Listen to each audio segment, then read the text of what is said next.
नमस्कार, मैं हूँ दीपक और आप देख रहे हैं डीएसके टॉक्स। बड़े दुःख के साथ, बड़े भारी मन के साथ मैं आपके साथ एक बात शेयर करना चाह रहा हूँ और वो बात ये है कि कल का जो दिन था वो हमारे देश में आईपीएल के लिए बहुत ही दुःख का दिन था, क्योंकि 5 बार की चैंपियन यानी कि मुंबई इंडियंस की टीम जो कि दावा करते हैं दुनिया हिला देंगे हम दुनिया हिला देंगे। दुनिया के नाम पर इस टीम ने और इस टीम के खिलाड़ियों ने पता नहीं क्या हिलाया कि इस टीम का शीघ्र पतन हो गया। हालाँकि मुंबई की टीम तो सिर्फ़ 5 बार की चैंपियन है, लेकिन कल के दिन आपने देखा वो एलएसजी की टीम जो कि 500 बार की चैंपियन है। ना सिर्फ़ 500 बार की चैंपियन है एलएसजी की टीम, बल्कि इस टीम में वर्ल्ड के सबसे बेहतरीन खिलाड़ी हैं, जैसे कि गज है, गरुड़ है और इस टीम की जर्सी जो है वो मैनचेस्टर यूनाइटेड से थोड़ी-सी प्रभावित है। इस टीम में जैसा कि मैंने ऑलरेडी कहा गज है। अब गज का मतलब ये है कि पावर, स्ट्रेंथ और इस टीम में गरुड़ है। गरुड़ का मतलब ये है कि आप में बहुत चुस्ती है, फुर्ती है, आप बहुत ज़्यादा फ़ोकस्ड हो, आपकी आँखें जो हैं वो गरुड़ की तरह तेज़ हैं। कहने का मतलब ये है मेरा कि वो टीम जो कि न सिर्फ़ 5, 10, 15 बल्कि 500 ट्रॉफ़ी जीत चुकी है, किडनी, लीवर, फेफड़ा, गर्ज, गरुड़ सब कुछ जीत चुकी है, लेकिन यही टीम जो है वो कल सीएसके के हाथों हार जाती है और इस टीम के नाम के आगे ई फॉर एलिमिनेशन होता है वैसे तो, लेकिन कुछ लोगों के अकॉर्डिंग ये ई फॉर एक्सीलेंट हा और यही वाला जो ई है वो कल रात को मुंबई इंडियंस के नाम के आगे भी लग जाता है। अब ये जो ई फॉर एलिमिनेशन का ठप्पा लग चुका है मुंबई इंडियंस के नाम के आगे, इसका बिल किस पर फूटना चाहिए, क्योंकि पिछले 2 मैचेस में तो हार्दिक पांड्या खेला नहीं है। पिछले 2 मैचेस की कप्तानी करी है हमारे आदरणीय कप्तान श्री च्विंगम कुमार जी यादव, जिनकी कप्तानी में हम लोगों ने टी20 वर्ल्ड कप जीता था। तो उन्हीं की कप्तानी में मुंबई इंडियंस की जो टीम है वो पिछले 2 मैच खेली है और इन्हीं विश्व विजयी कप्तान यानी कि सूर्य कुमार यादव जी की कप्तानी में मुंबई इंडियंस की जो टीम है वो इस टूर्नामेंट से बाहर हो चुकी है। लेकिन इसका जो बिल है, जो ब्लेम है, जो ठीकरा है, वो ना च्विंगम कुमार यादव पर फूटेगा, ना ही हिटमैन पर फूटेगा। वो हिटमैन जो कि काफ़ी सारे मैचेस तो खेले ही नहीं थे, लेकिन उनका जो पीआर है वो इतना स्ट्रॉन्ग है कि अगर कोई विकेट गिरता भी है तो ये जो पीआर वाले हैं ये ढूँढ-ढाँड करके, अरे रोहित शर्मा ने इशारा करा था स्पिन लेके आओ, स्पिन लगाओ, फिर उसने वो स्पिन लगाई तो विकेट मिल गया तो credit goes to Rohit Sharma. हर चिंदी-पिंदी, हगनी-मुतनी चीज़ का जो क्रेडिट है वो रोहित शर्मा को दे दिया जाता है। लेकिन ये जो भयंकर बेइज्जती से भरा हुआ एलिमिनेशन हुआ है एमआई का, इसका ठीकरा आप कभी रोहित शर्मा पर नहीं फोड़ेंगे। क्यों? क्योंकि उनका जो पीआर है वो इस तरह की बातें ही नहीं करेगा। चिंदी-पिंदी चीज़ के लिए तो ढूँढ-ढाँड करके रोहित शर्मा को क्रेडिट दिया जाएगा, लेकिन वही पीआर वाले जो हैं वो बड़े-बड़े मैटर्स में भाई साहब रोहित शर्मा को क्लीन चिट दिलाने की भर-भर के कोशिश करते हैं कि रोहित अकेला क्या करे, रोहित अकेला क्या करे। लेकिन यही रोहित शर्मा जो कि बीते 10 सालों से आईपीएल में बिल्कुल भी परफ़ॉर्म नहीं कर रहा है, इक्का-दुक्का मैचेस में ही रोहित शर्मा का बल्ला चलता है हर सीज़न में। इस चीज़ को ये लोग सिरे से इग्नोर कर देते हैं और कोई आलतू-फालतू सी चीज़ उठा करके, मुझे याद आ रहा है लास्ट ईयर का कुछ एक सीन था जहाँ पर कि मिचेल सेंटनर जो है वो कैच करते-करते बाउंड्री के बाहर जा रहा था, रोहित शर्मा ऐसे करता है, तो लोगों ने उसके ऊपर भी भाई खबरें फैला दी कि देखा डॉक्टर स्ट्रेंज की तरह रोहित शर्मा ने सेंटनर को संभाल लिया। आहाहा! इस तरह की बकवासपंती ये लोग करते हैं एमआई वाले और ऐसी ही फालतूपंती जो है वो आपने एलएसजी की टीम में देखी, जहाँ पर कि प्लेयर्स के ऊपर या फिर ये जो प्लेयर्स हैं ये कितने काबिल हैं, कितने काबिल नहीं हैं। ये जो सपोर्ट स्टाफ है जिसमें कि केन विलियमसन जैसा खिलाड़ी है, उसके होने के बावजूद एलएसजी की टीम जो है वो गच्चा खा रही है, बल्लेबाज गच्चा खा रहे हैं। बॉलिंग में सिर्फ प्रिंस यादव है जिसने कि दम दिखाया है, अदरवाइज इनकी जो बॉलिंग है वो नेक्स्ट लेवल की बकवास बॉलिंग है। हाँ, आप ये कह सकते हैं कि 1-2 मैचेस में मोहसिन खान अच्छा चला, 1-2 मैचेस में शमी चल गया, लेकिन अगर हम बात करें कंसिस्टेंसी की या फिर एक कलेक्टिव टीम एफर्ट की, तो एलएसजी और एमआई ये दोनों टीमें वहां पर नीचे से ही टॉप करती पाई गई। और खासतौर पर एमआई की बात करूं, वो एमआई जिसमें कि एक से बड़ा एक धुरंधर है भाई, रोहित शर्मा है, जसप्रीत बुमराह। बुमराह साहब के बारे में जितना बोला जाए कम ही है, क्योंकि कल का मैच उस पिच पर था जहां पर कि बॉलर्स के लिए बहुत ज्यादा हेल्प थी।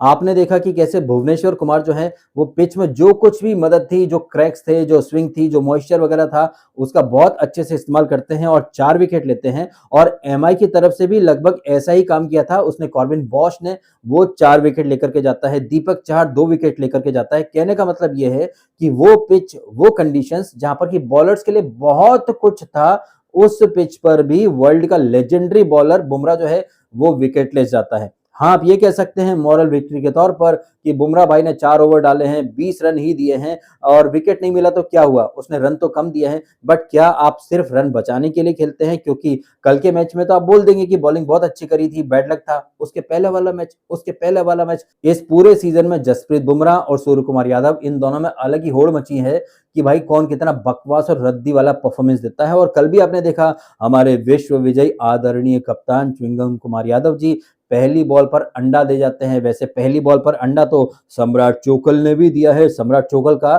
ये बैक टू बैक दूसरा अंडा है। इस अंडे से पहले वो एलएसजी के अगेंस्ट 2 बॉल पर अंडा देकर के आए थे। वहां पर प्रिंस यादव जो है वो क्लीन बोल्ड करता है किंग चोकल को, और यही किंग चोकल जो है वो कल दीपक चहर की पहली ही बॉल पर अपना विकेट थ्रो कर देते हैं। वो देवदत्त पडिक्कल, रजत पाटीदार, जैकब बैथल, ये सारे के सारे जो हैं कब आते हैं कब जाते हैं पता नहीं चलता है। लेकिन भाई साहब आरसीबी के लिए एक संकट मोचन बनकर के आता है बड़कू पंड्या यानी कि कृणाल पंड्या, जो कि पहले तो अपना पूरा टाइम लेता है पिच कैसा खेल रहा है, बॉल कैसे मूव कर रही है, बॉल रुक रही है, स्विंग हो रही है, नहीं हो रही है, सारी चीजों को अच्छे से असेस करता है। और एक बार आंखें जम जाती हैं उसके बाद ये जो बड़कू पंड्या है ये छक्के चौके में खेलना शुरू कर देता है और 73 रन की ताबड़तोड़ पारी खेलता है। लेकिन व्हाट अबाउट वो जितेश शर्मा जो पॉडकास्ट में आकर के बड़े बड़े दावे करता है कि देखो ये मेरा सपना है कि हमारे टीम है ना उसका टॉप ऑर्डर कोलैप्स कर जाएगा और फिर मैं एक मैच विनिंग इनिंग खेलूंगा वैसी जैसे उर्विल पटेल ने दिन के मैच में खेली थी। लेकिन क्या है कि मैं तो जितेश शर्मा बकचोद हूँ, बड़ी बड़ी बातें करता हूँ पॉडकास्ट में बैठ करके, ये मेरा ड्रीम है, मैं हीरो बन जाऊं, ये बन जाऊं। कल रात के मैच में एक बार फिर से जितेश शर्मा को उसका सपना पूरा करने वाली एक सिचुएशन मिली। ऐसी ही सिचुएशन आपको पिछले मैच में भी मिली थी जहां पर एलएसजी हावी हो गई थी, आपका टॉप ऑर्डर कोलैप्स कर गया था, वहां पर भी आप हक करके आ गए और कल रात के मैच में भी आपने हक दिया। लेकिन ये अच्छी बात थी कि एक छोर पर खूंटा गाड़ के खड़ा हो गया था बड़कू पंड्या और उसने मेक श्योर करा कि आरसीबी यहां से हार ना पाए। हालांकि जब उसका विकेट गिरता है उसके बाद एमआई थोड़ा सा हावी होने की कोशिश करती है और वर्ल्ड क्रिकेट का एक और धुरंधर यानी कि रोमारियो शेफर्ड, जो कि सिर्फ पीली जर्सी वाली टीम के अगेंस्ट चलता है, बाकी टीमों के अगेंस्ट ये हक देता है। कल आपने देखा 11 गेंदें खेली, सिर्फ 4 रन बनाए उसने। ये तो अच्छी बात है कि भाई साहब भुवनेश्वर कुमार जो कि पहले बॉलिंग में और बाद में बैटिंग से भी जलवा दिखाते हैं, जहां पर हमें लगने लगता है कि एमआई यहां से हावी हो जाएगी वहीं पर भुवी भाई आते हैं और छक्का मार के आरसीबी को कहीं ना कहीं गेम में कमबैक कराते हैं। और फिर बाद में आपने देखा वो कौन है ये बॉलर बावा करके, भाई आखिरी ओवर में 15 रन डिफेंड करने हैं, ये चूतिया लपड़ झंटे आते से ही वाइड नो बॉल, और वो जो नो बॉल थी फ्री हिट मिली उस पर भी ये रोमारियो शेफर्ड जो ये कोई चौका छक्का नहीं मार पाया। बताइए, इन शॉर्ट आरसीबी की तरफ से रोमारियो शेफर्ड और एमआई की तरफ से वो बावा नाम का जो नया बॉलर है, इनमें एक अलग ही मुकाबला चल रहा था कि कौन कितने ब्लंडर करता है। जहां ये जो बावा है ये कभी नो बॉल कभी वाइड बॉल कभी ये कर रहा है, वही रोमारियो शेफर्ड जो है वो हर बॉल पर छक्का मारने की कोशिश में बॉल को कनेक्ट ही नहीं कर पा रहा है, जब कनेक्ट करा तो कैच हो जाता है। ये तो अच्छी बात है कि भूवी भाई आते हैं और ये जो आरसीबी है इनको कहीं ना कहीं जीत की दहलीज के पार करा देते हैं और उनका बखूबी साथ देता है राशिक। अब इधर आरसीबी जीती, टेबल टॉपर बनी, वहीं मुंबई इंडियंस जो कि 5 बार की चैंपियन टीम है जिसमें कि हिटमैन रोहित शर्मा है, जसप्रीत बुमराह, सूर्य कुमार यादव है, तिलक वर्मा है। कल के मैच में तिलक वर्मा ने 50 मारी और नमन धीर भी कुछ 40 के आसपास रन बनाता है। बल्लेबाजी में ये सिर्फ 2 ही लोग चले, वहीं हमारे च्विंगम कुमार यादव जो कि हमेशा कहते हैं कि I am not out of form, I'm तो out of runs and it's just a matter of time. अभी क्या है कि मैं पापा बना हूँ तो मैं क्या नाचने गाने के लिए मस्ती मजाक के जोन में चला गया था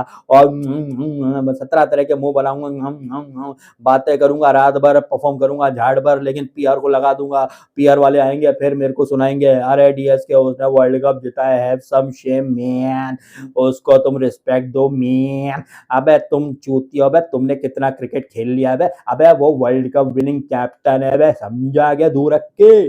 तमाम बातों का निचोड़ ये है कि आजकल का दौर एक ऐसा दौर है जहां पर आप सच नहीं बोल सकते हैं। वो खिलाड़ी जो कि बहुत बुरी तरह से हग रहे हैं, परफॉर्म नहीं कर रहे हैं, आप उन्हें अकाउंटेबल नहीं ठहरा सकते हैं। क्यों? क्योंकि उन्होंने वर्ल्ड कप जिताया। गजब सिनारियो चल रहा है भाई साहब। खैर इन बातों को साइड में करके अब बात करते हैं गज गरुण गोयनका वर्सेस सीएसके का जो मैच हुआ था, जहां पर कि गज गरुण गोयनका की तरफ से सिर्फ जोश इंग्लिश जो है वो अच्छी इनिंग खेलता है, उसकी इनिंग की बदौलत ये लोग 203 के आसपास पहुंच जाते हैं। और ये जो टारगेट था 203 रन का, इस टारगेट को तो गुड्डे गुड्डियों का खेल बना करके रख देता है वो सीएसके का उर्विल पटेल। 13 गेंदों में वो 50 मार जाता है और टोटल 23 बॉलों में 65 की इनिंग खेलता है। जिस अंदाज में खेल रहा था उर्विल पटेल, मुझे लग रहा था कि सीएसके वाले आराम से 15 या 16 ओवर में गेम को खत्म कर देंगे, लेकिन नहीं। आपने सीएसके की इनिंग जो देखी वो 2 हिस्सों वाली इनिंग थी, जहां पर जब तक उर्विल खेल रहा था हमें टी20 नहीं, हमें टी10 दिख रहा था, लेकिन जैसे ही उर्विल आउट होता है तो सीएसके की टीम अपने वही विंटेज सीएसके मोड यानी कि टुक टुक मोड में आ जाती है और उर्विल के आउट होते ही ये टीम, जो कि शुरुआती 10 ओवरों में 130 के आसपास थी, भाई साहब अगले पूरे 10 ओवर ले लेते हैं ये लोग बचे कुछ 70 या 73 रन बनाने के लिए। आखिरी ओवर में जाकर के ये लोग मैच जीतते हैं। अगर एलएसजी वाले थोड़ी अच्छी फील्डिंग करते, कुछ कैच वगैरह ड्रॉप नहीं करते, तो क्या पता सीएसके यहां पर हार भी सकती थी, लेकिन नहीं। एलएसजी वालों ने तो हारने का पैसा खाया था, बिल्कुल वैसे ही जैसे एमआई का जो बॉलर था बाबा, भाई आखिरी ओवर में नो बॉल डाल रहे हो, वाइड बॉल डाल रहे हो, ये सब देख करके आप अच्छे से समझ सकते हैं कि टीम जीत के लिए खेल रही है या हार के लिए खेल रही है। लेकिन नहीं, इन चीजों को डिस्कस करने के बजाय जो एक्सपर्ट्स हैं वो गुरु चले तो चांद तक वरना शाम तक, ओ गुरु चक दे फट्टे नबद गिल्ली, सुबह जलंधर शाम को दिल्ली, अब मुफ्त का चंदन घिस मेरे नंदन, या फिर किसी मेढक जैसी आंख वाले इंसान को बिठा देंगे, गज है इसमें गरुड़ है। और इनके साथ साथ वो आकाश चोपड़ा या इरफान पठान जैसे जो लोग हैं जिन्होंने कैसे फैंस को चूतिया बनाया, ये बोल करके कि गाइस अभी मुंबई के 6 मैच बचे हैं, 6 में से 4 तो जीत जाएंगे, उसके बाद मुंबई जो है वो कमबैक कर लेगी। मुझे लग रहा है कि मुंबई अभी जो है उनका सीजन खत्म नहीं हुआ है। तो वो ऐसे ऐसे करके कैलकुलेटर लेकर के चूतिया बनाया था इन सबने फैंस को। और मैंने इनके उलट क्या कहा था आपसे, मैंने आपको एक स्क्रीनशॉट दिखाया था कि मुंबई के जो मैचेस बचे हुए हैं उसमें आरसीबी के अगेंस्ट है, पंजाब के अगेंस्ट मैच है, सीएसके के अगेंस्ट मैच है, ये सारी चीजें मैंने आपके सामने रखी थी। लेकिन क्या है ना कि हमें इतना ज्यादा कोई देखता है नहीं,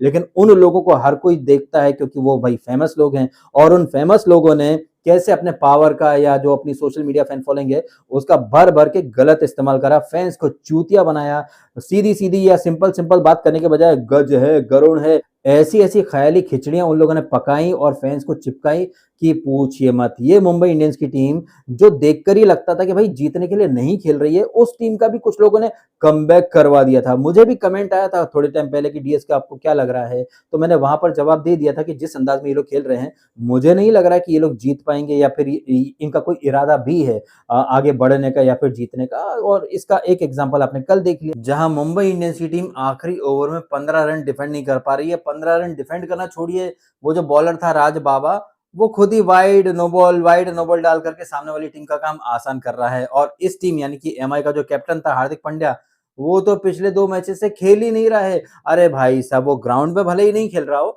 लेकिन सोशल मीडिया पर वो जो निब्बे निब्बिया नहीं होते हैं जो आपस में ब्लॉक अनब्लॉक खेलते रहते हैं, उसी तरह से हार्दिक पांड्या भी, मैं एमआई को फॉलो करता हूँ, अनफॉलो करता हूँ, फॉलो करता हूँ, अनफॉलो करता हूँ, ब्लॉक करता हूँ, ये निब्बा निब्बी टाइप की हरकतें हार्दिक पांड्या भी कर रहा है। तो जो टीम है निब्बा निब्बी वाली, इस टीम के जो ओनर्स हैं, कहने को अंबानीज हैं, अंबानी पावर की तूती बोलती थी, लेकिन वो अंबानी में से निब्बा निब्बी टाइप की हरकतें कर रहे हैं कि पूछिए मत। अच्छा ही हुआ कि भैया ये जो निब्बा निब्बियों की जी टीम थी एमआई, और वो जो बड़े वाले निब्बीज निब्बाज और वो जो जोकर थे एलएसजी, ये दोनों ही टीमें एक साथ एक ही दिन एलिमिनेट हो गई। मैं तो कहता हूँ बहुत अच्छा हुआ भाई।